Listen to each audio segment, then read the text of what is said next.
Hello, everyone. I think we'll get started now. I'm delighted to welcome you here to the Chow Chak Wing Museum. My name is Sophia de Mestre. I work in the alumni team, so welcome to the Alumni Festival.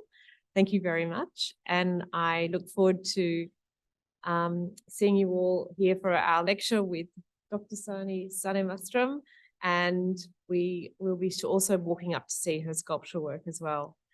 I would like to begin by acknowledging the traditional owners of the land on which we meet today.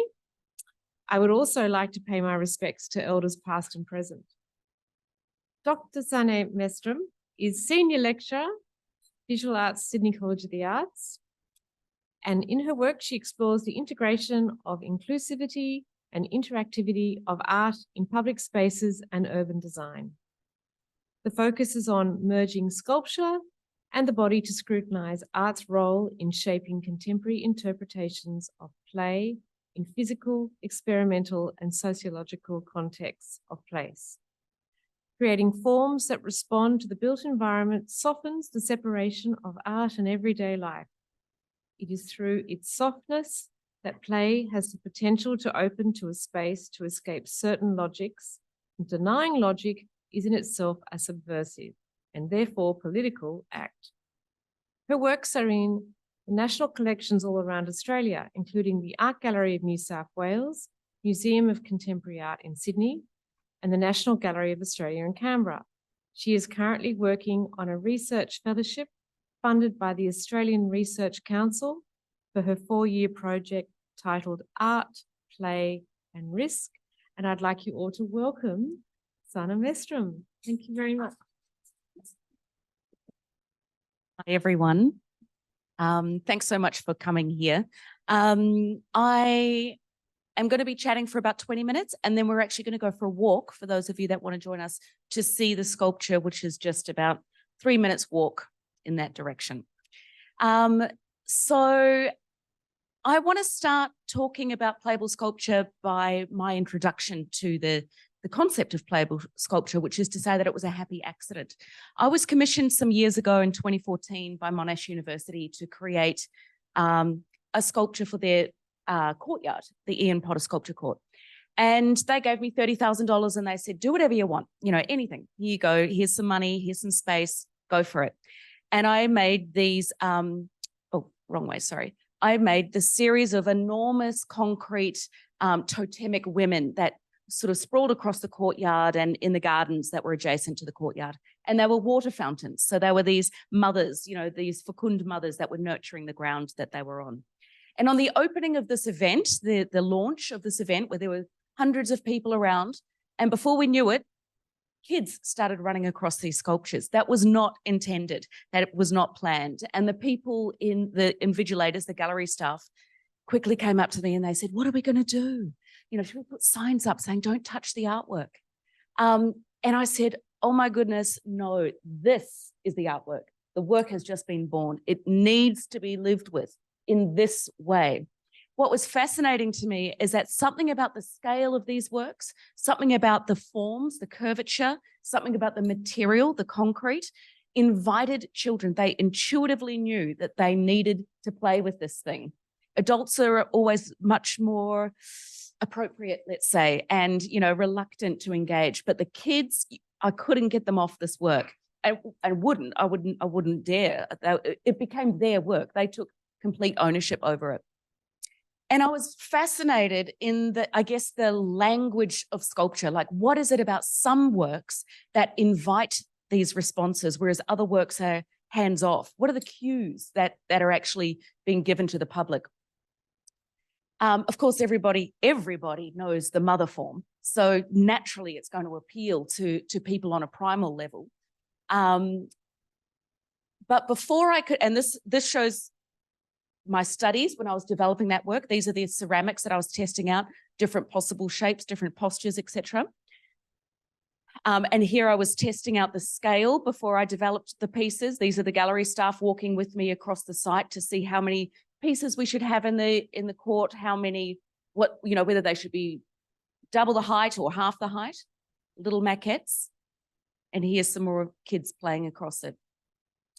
But before I pursued that interest area of playable sculpture, because it was an accident, it wasn't intended, you know, it wasn't somewhere where my head was at. I didn't have my own children yet at this point. So I took a career diversion. I don't know, I sort of stepped out of, I already had a PhD, but I stepped out of academia, I stepped out of research, and I just focused on my art practice. And I don't know if, is anyone familiar with my artwork in this room? Well, these works, like this is in the National Gallery of Australia. They're in the national, all the sort of state collections and national collections. And I was just interested in pursuing or sort of building my career as an artist before coming back to this idea of playable sculpture. Sort of, this is in the MCA collection. I do a lot of drawing. This is at the Art Gallery of New South Wales. So slowly over this 10-year period, also I had a son, I had a child, which radically changed the way that I thought about sculpture and the way I thought about everything, life.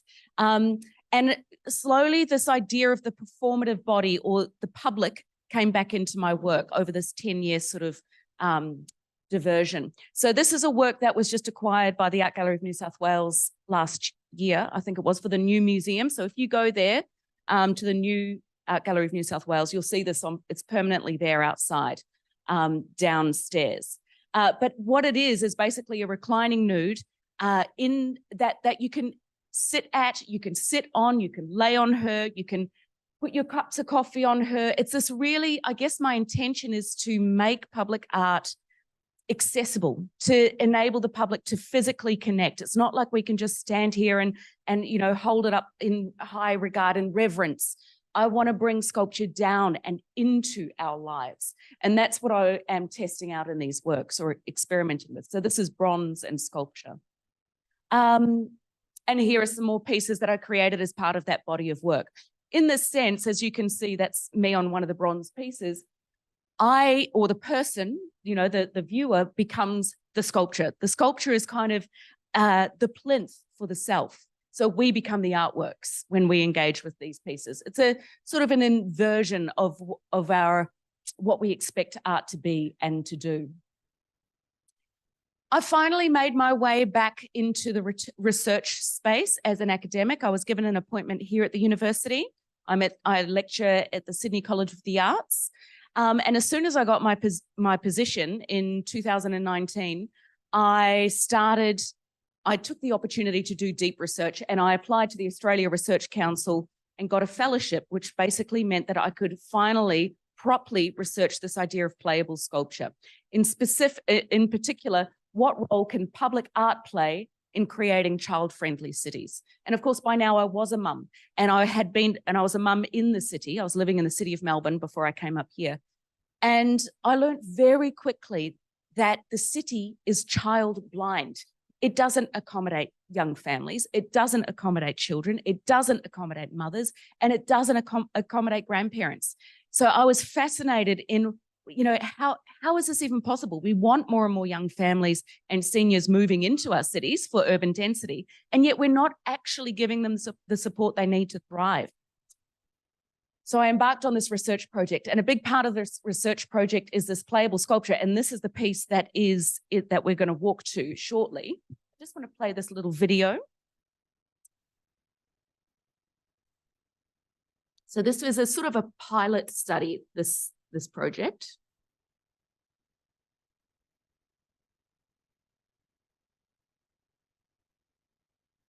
Right now? It's almost 10 to.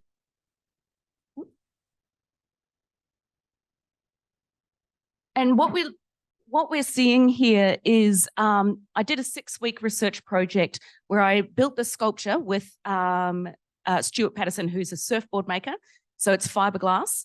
We built the sculpture and I tested it in this primary school over a period of 6 weeks. And in this time, kids, up to 20 kids could play on it before school, in recess, lunchtime, and after school. So that's 20 kids each time round. In total, there were 2,400 play experiences by these kids. And I was there for not the entire time. I haven't got that much time up my sleeves, but I was there regularly throughout that 6-week period to test a number of things. How do kids play with this sculpture? How do they play with the loose parts? What are the affordances of the object? What is it that they like? Are they going to go up it? Are they going to go down it? Do they prefer going through it or across it? You know, how does the body respond to this piece? And I assumed that the novelty of the sculpture would wear off after a couple of weeks. It never did. It was so popular in this primary school that that's why they had to limit it to 20 people at a time, because this competition started sort of, the kids started sort of, fighting each other to get access to it. So it was an incredible study, and I'm going to just unpack a couple of the insights. I'll just move back to the slides. So the research project, or this part of the research project, is called Ludic Folly. And basically it's designed to be a project that sits at the intersection of creativity, play, and research. And it's a child-led play project aimed to foster imaginative and collaborative play among individuals. So essentially it is this large fiberglass sculpture and these 50 loose parts that are made of foam, and kids can build their own sculptures with these loose parts. They can add them and integrate them into the large piece. It's entirely open-ended play, and it sits in contrast to the conventional playgrounds, which tend to be like, if you think of almost every single playground in the public realm, they are always limited to a single direction, where you go up a ladder, across a bridge, and down a slide. That is the ubiquitous playground that we see in every single little, parklet all around every suburb, every neighborhood. So I am challenging that notion of the singular directional playground, because it's actually not great for kids' development. They need diversity, they need challenge, and they need risk. And particularly as cities get more and more dense, we are not offering our kids those opportunities. And I know that from lived experience in the city. I couldn't find adequate play spaces for my son, so I decided to start making them myself. So, this project, it's an opportunity for me to learn about how children play. It's an opportunity for me to learn about how the design actually affords different opportunities. What do different shapes and structures lend themselves to? Like, that little boy that was climbing across that concrete sculpture. It was the width of the legs and the curves that afforded that physical response, invited that response. And it's also a design project. So we're also now testing how we can make this sustainably viable using more sustainable materials, and financially viable, so that we can actually reproduce it and ideally make it available to museums around Australia to purchase this sort of sculpture play kit. As part of this, we did a number of child-led workshops when it was at the school, where they would play on the works, and then we'd get them to design what they wanted, what they liked. We did big, round conversations. They drew their designs, and a lot of them, for example, would say, what I've learned from that is that they wanted a lot more of these tunnels. They love micro environments. They want more spaces where they can kind of hide away from the leering eyes of adults, teachers, and parents around. They want their own autonomy, and as I move through future designs, I will be giving them more opportunities to carve out their little autonomous spaces. That's what they're telling me. This is child-led design. So how public spaces afford. So the idea of affordances in human behavior is a really interesting one, because often with playgrounds, or often, when people do invite artists to create a play environment, the artist is not a child development expert. So how do they necessarily know what children want? How do they know the sorts of forms that invite certain play encounters? And typically they don't. And a lot of my research is about interdisciplinary practice, getting the child development specialists together with the artists, with the urban planners that are designing the parks, and together we create these projects, because we can't do it in isolation. It only works well when it's done together in collaboration, interdisciplinarily. So the term affordances means opportunity. It's a way to describe an opportunity. Affordances in the context of design refer to what an object can do. It's a concept crucially shaped by how the user interacts with it. So it's about the behavioral psychology meets the built world. That's the mind and the environment coming together, the mind, the body, and the environment. And if we think of the application of this, for example, if we look at a chair, every object in the world has affordances. So if we look at a chair, we know that the affordance of this is to sit on it. And we know that because it's shaped like my bum and it's got a curve. And I know exactly, my body knows exactly what is required of it. But much design also has hidden affordances, which is to say this is also a step. If I need to reach up and change a light globe, I'm going to use this as a step. So it is many more things than a chair. The visual cues tell us that it's a chair, but the invisible cues, there are no invisible cues, but there are many other affordances embedded in this design. And I believe that good design, particularly in the public realm, has both a combination of visible and invisible design affordances so that it opens itself up for a multi-use public realm, something that's good for kids, but also good for adults. It can be urban infrastructure, it can be a bench seat at one moment, and then a sort of a slide the next. So it's something that everybody can engage with. And here's a good example. This is not my design, and it's not the most interesting design, but it is a great example of multi-affordances. So we've got a little amphitheater here. In one moment, it's a toddler's sort of climbing frame. In another moment, it's a place to gather and have lunch. It's a social space. And in another moment, it's an outdoor schoolroom or outdoor classroom. That is what we call something that has its inclusive design that has multiple affordances. This is an example of good design. It could be much more interesting, but technically it's a really good design. And this is, I advocate, part of my research is an advocacy project. We need to rethink our public spaces to make them more inclusive, particularly in my research for parents and children. So when I was designing this, and I've designed it a few times, I've done different iterations, and each time I'm improving it or refining it or testing some other aspect. But the things that I was looking for are, does it have a climb-onable feature, a jump-onable feature, a walk-onable ledge, a sit-onable feature, a jump-overable feature, a hide-inable feature. And there's the microhabitat, which is this little guy crawling in here. Microhabitats are valued as play areas because they simultaneously afford a shelter from wind, from traffic, and at the same time afford a measure of privacy. These are so important for kids. I mean, if you've got kids, you know how much they love cubbies. Just a cubby of blankets in the living room. There's a real sort of, kids have agency in that space. They are the lord of that little kingdom that they create. And here's another example. This is my son and his little friend. We're at the local park here.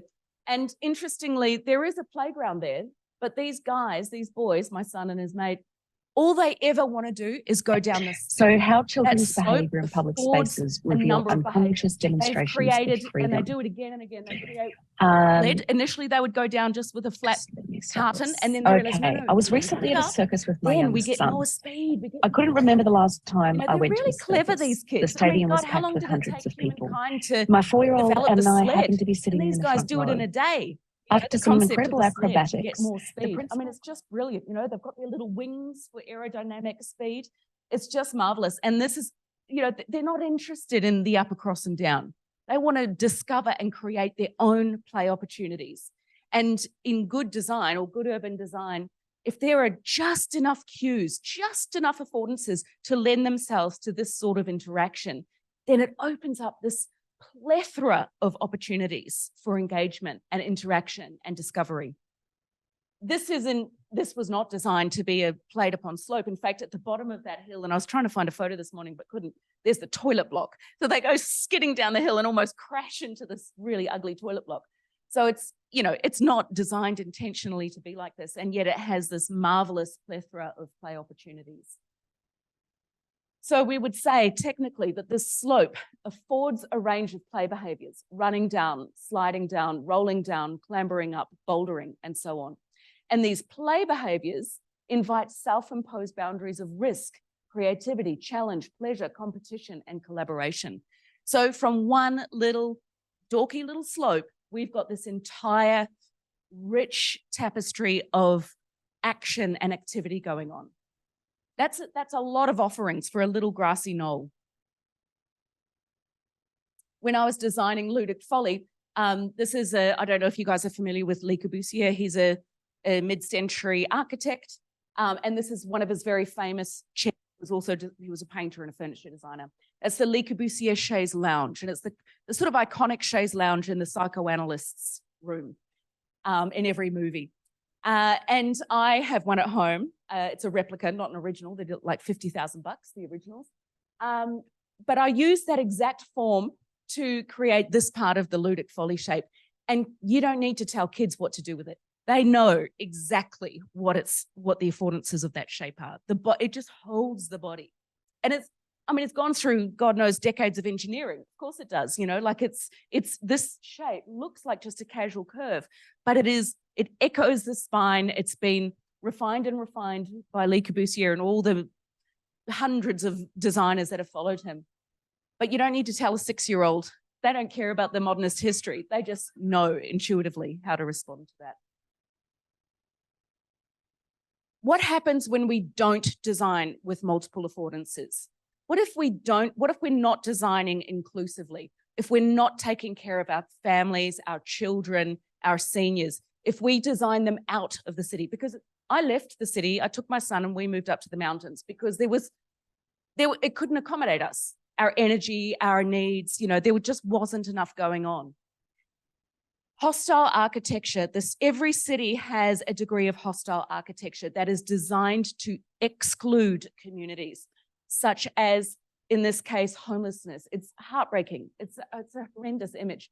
So when we talk about hostile architecture, we're talking about these things. It seems innocent enough, but it means that as for someone who doesn't have a home, they can't sleep there. They have to sleep on the ground. And this is when councils and civic planners are saying, we don't want this demographic. We don't want them here. So we're going to subtly integrate these little hostile interventions to push them out, just push them out. Some designs, some of these hostile architecture pieces are intentional strategies to deter certain activities or groups. And examples include anti-homeless spikes, leaning benches, armrests in the middle of benches, and even water sprinklers. And hostile architecture is criticised for exacerbating difficulties faced by marginalised or non-traditional residents and users of the city. It's a really heartbreaking device that cities use in many cases to exclude certain people. So this is very explicit. The exclusion of women or parents and children is not as explicit as this, but it's still there. It sits just below the radar, the fact that there is so little opportunity for us. Like as a parent, as a mum, and I'm sure there are mums here amongst us, when you've got a little kid, where are you going to change their nappy? You don't want to go to those public toilets that are just revolting, there is no spaces and you're so tired oftentimes, or your child is so tired, you need to perch outside a shop front. There's got to be more places that can actually hold us and our children.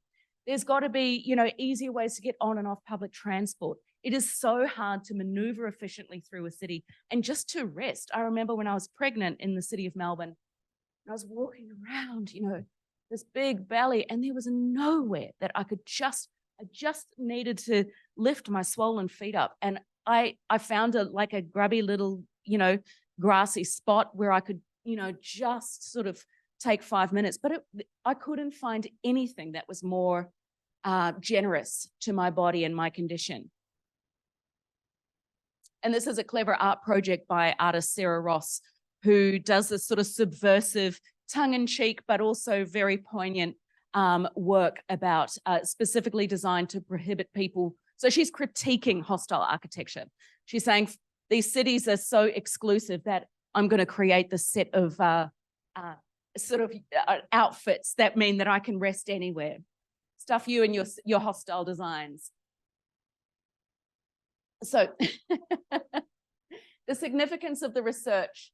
So the significance of my research project, I believe that is a child-led approach addressing our broader concern of what role can public art play in creating intergenerational future cities. Rather than the regular playground that goes like that, public art affords so many more forms and opportunities for our kids. By co-creating design responses with our children, Ludic folly test creative assumptions about the kinds of public art and sculpture that children are drawn to. The projects allowed for a detailed analysis of their play behaviours, including self-imposed boundaries of risk, creativity, challenge, and comfort. And the kids love this. Like he's not in pain. He's not, they create these things, they fall off them. They love it. They love the discovery and the uncertainty, the unknown, the potential. In addition, of course, to the artistic expression of them building their own sculptures with these loose parts, the project creates opportunity for play-based learning of STEM concepts such as engineering, physics, design processes, proportionality, shape identification. There's no end to what they can do with these loose parts. So in essence, it's not just a sculptural play kit, but it's a dynamic exploration into the intersections of art, play, and research. So we're going to go over there in just a moment.